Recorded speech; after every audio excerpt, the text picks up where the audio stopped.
All right, guys, welcome to. I almost said the Afrocentrist podcast. No.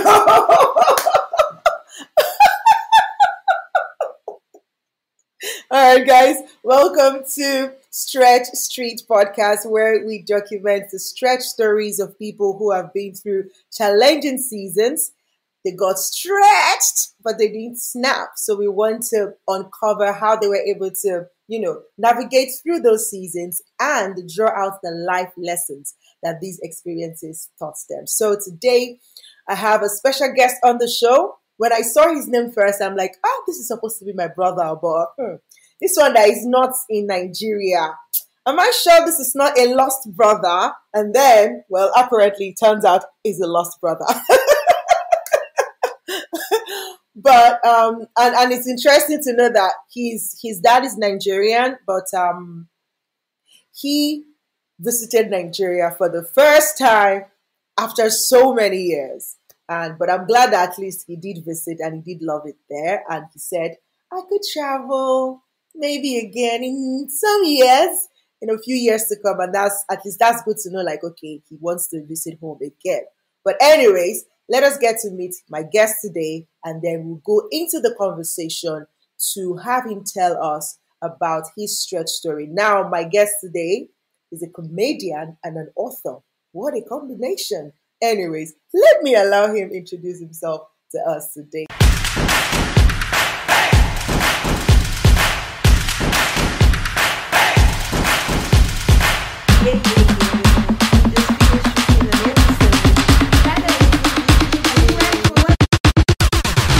Hi, you're listening to Stretch Street Podcast. Stretch Street Podcast. Stretch Street with the energetic EJ. With the energetic EJ. With the energetic EJ. Don't stop listening.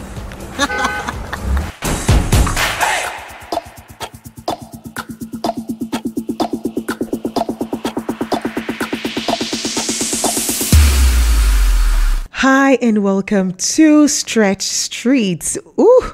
Hi, Jeremiah. Yeah, Do they call you Jerry for short? No, nobody does that. Everybody asks that. Everybody asks that, but nobody says that. So, all right, awesome. So, Let us meet you. What is your name and where are you from? Yeah, Jeremiah Ukponrefe. That's my last name, which I feel like you can get it, but most people are like, "What's that? What's your last name?" But yeah, Jeremiah Ukponrefe. I'm from Vancouver. Just recently moved out to Toronto just a few months ago. Dad's Nigerian, and like you mentioned, I went there recently. Do you have another podcast though? Because you said like, I almost said this podcast. So yeah, that was the former name of my podcast before I rebranded to this one. Okay, cool, yeah. Yeah, awesome. Sweet. Okay, so what do you do again? What do you do? I'm a author and stand-up comedian. So yeah, put both of those things. Yeah, I'm supposed to laugh a lot in this. Yeah, interview. I mean, don't put that pressure on me now. Now I'm like, now I have to be funny. I shouldn't have mentioned comedian because now there's. Sorry, too late to apologize. Okay. Yeah. All right. So, what is your philosophy about life? Oh my God. Philosophy. I would say just you got to figure that out yourself. Figure it out yourself. That's my philosophy because I've had to figure out a lot of stuff myself. So I think I can't tell someone else what's for them and what's not for them. So figure it out yourself is it's my philosophy. Great. Okay, I know you're a comedian. I know you're an author, but please tell us something fun about you. Oh, something fun. I box, so I mean, people shouldn't mess with me. That's but I don't tell people I box because I want people to mess with me. So then they're surprised when I get in a fight. Yeah.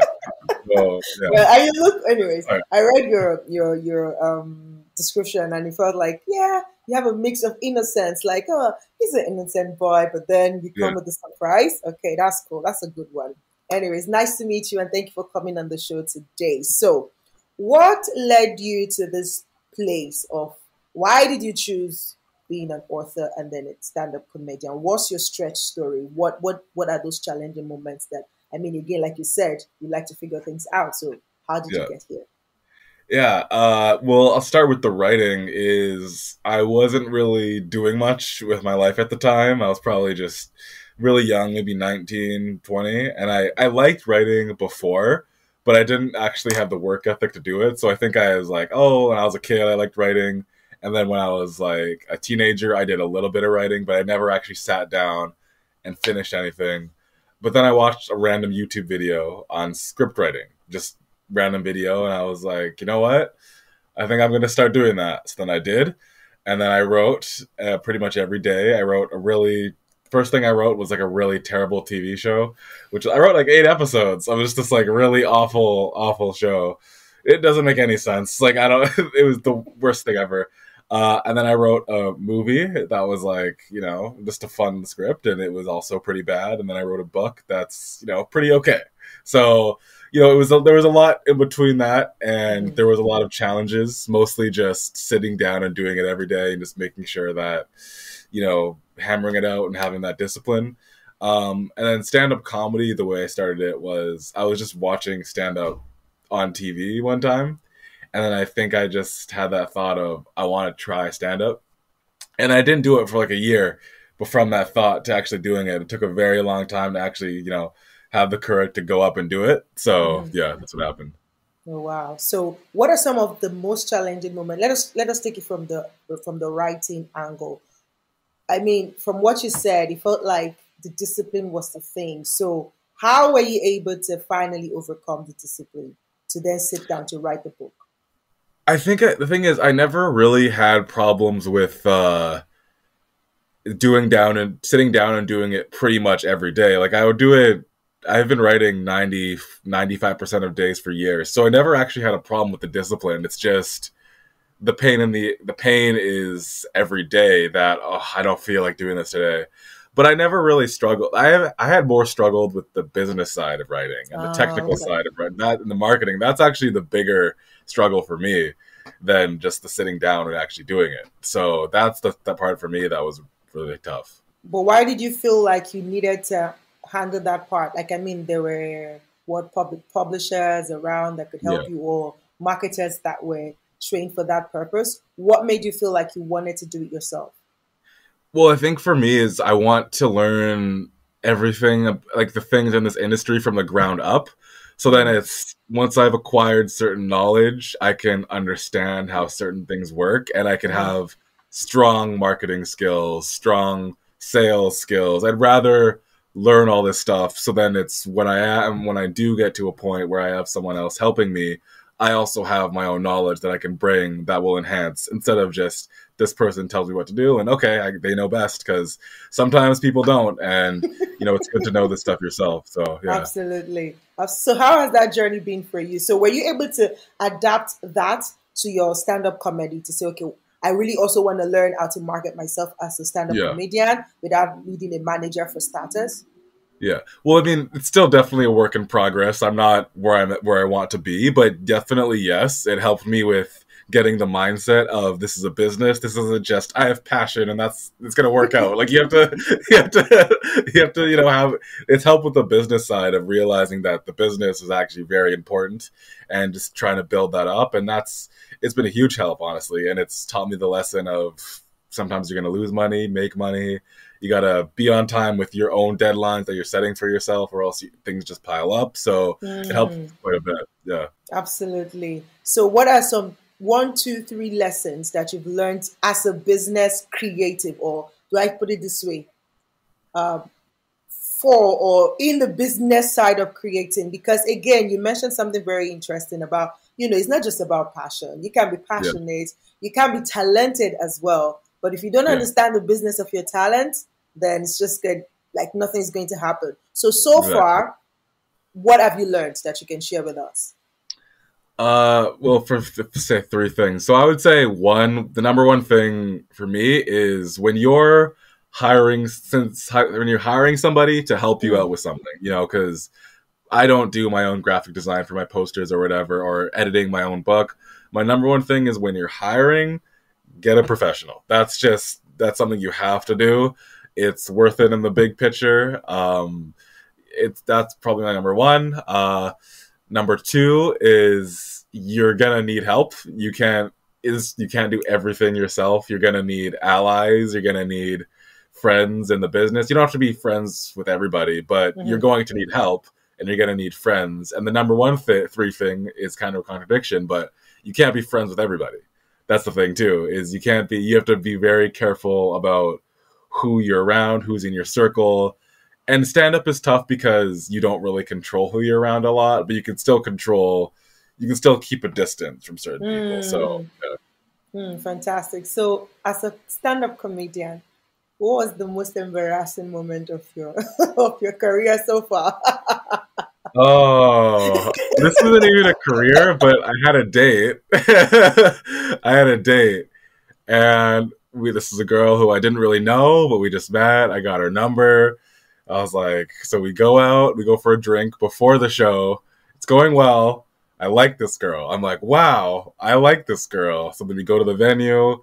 We're in the corner. We're making out. I'm like, yeah, this is good. So then I go to the show where she's going to watch me, and there's no audience. It's just comedians at the show. And they've all heard my material before, so I have to do new material that you don't know if it works. It didn't work. And then I go up there and I just sit there, and that was that. And she was like, and then I was like, yeah, I'll text you. And she was like, okay. Like, yeah. So yeah, that was the worst move. I don't even care about the career. I like that girl. I was like, I would have quit stand-up that day if I yeah. So you guys didn't talk again since then? Oh no, I think that's like, I'm probably like a story she tells her friends. Like, that's how bad. Yeah. It was, did it ever cross your mind that someday when you become big, she's gonna come up and say, "Do you?" Yeah, I hope so. Yeah, I hope so. That's like half my motivation. Like, that's like. That's good. That's good. So tell us a little bit about your book.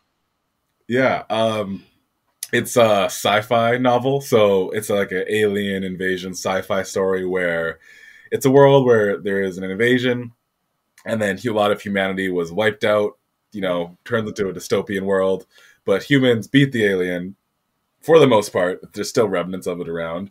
But then eventually the humans find out, and the main characters, that there's more of the alien than they originally thought, and that there's more to the alien and to the world than they originally thought. So they have to discover that along the way.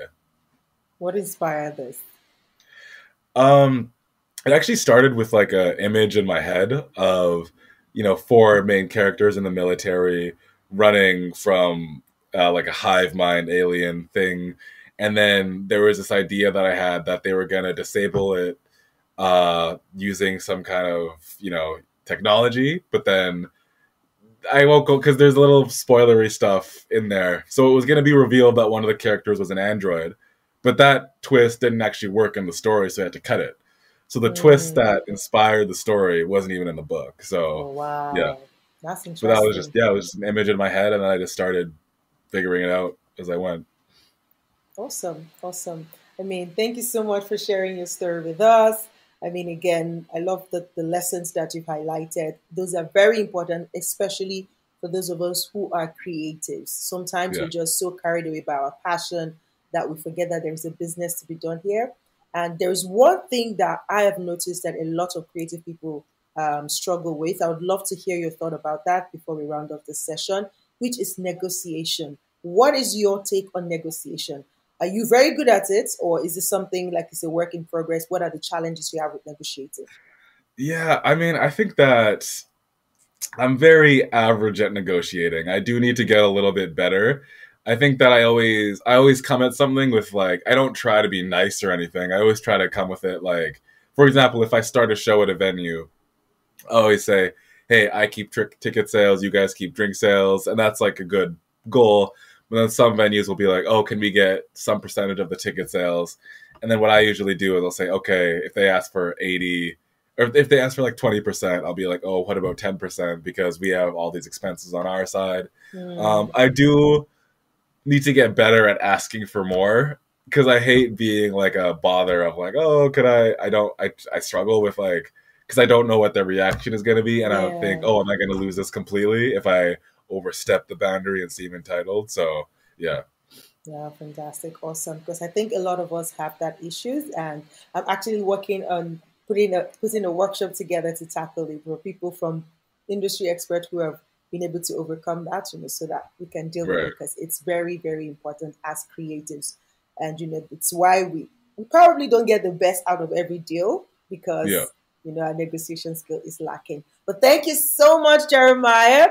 Thank you, thank you, thank you. If you would leave a last word for any young person watching or listening to this right now who is thinking of maybe being a comedian one day, or, I mean, you have two lines. Like, I don't know if they are, anyways, they're still performing, whether you're writing or you're a comedian, because again, writers often tend to become speakers. So if there is a young person watching this and you're like, okay, I want to, but I don't know. I don't know how it's going to be. Will people accept me? Will anybody even laugh at my jokes? Like, what would Yeah. you say to them? Buy my book. Like, that's what I was saying. At www.jeremiahu.com. That's what. No, but oh man.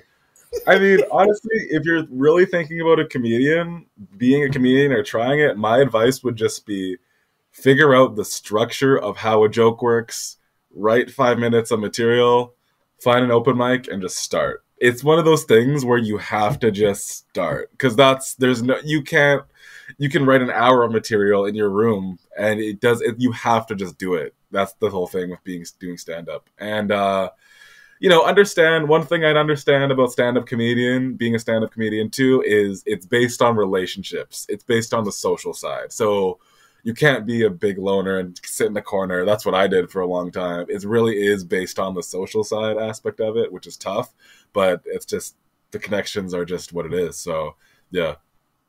Absolutely. I love it. You got to stand up if you want to be a stand-up comedian, because you can't do it sitting down. Thank you so much, Jeremiah, for sharing your story with us today. I wish you all the best in your career as a comedian. I love how you said it, and I hope that you're able to manifest it, that you're going to be a big deal soon. And we're going to be like, oh my God, Jeremiah was on my show. Yeah, make that like the one, just this episode. Just yeah. Absolutely. Thank you so much. Do have a fantastic weekend, and bye-bye. Stretch Street Podcast.